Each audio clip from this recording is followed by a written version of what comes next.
என்ன நினச்சாங்களோ தெரியல, காலை கழுவாமல் அப்படியே எழுந்து நின்றுட்டார். சரி, இவரும் வருகிறார். யார்? நம்ம கலிக்காம நாயனார் வருகிறார்.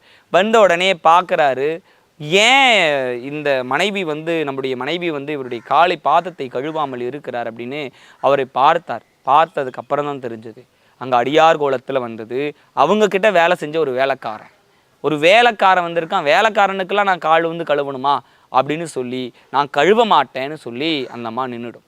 இவருக்கு மிகுந்த கோபம் வந்துடும்.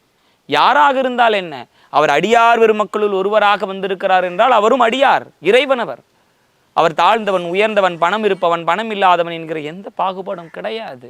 அப்போ கோபத்துல கையை வெட்டிட்டாரு மனைவியை. இந்த கைதானே அவருடைய பாத பூஜை செய்யாமல் இருக்கிறதுன்னு கையை வெட்டிட்டாரு. வெட்டினதுக்கு அப்புறமா என்ன பண்றாரு, அந்த பாத பூஜை இவரே செய்கிறார்.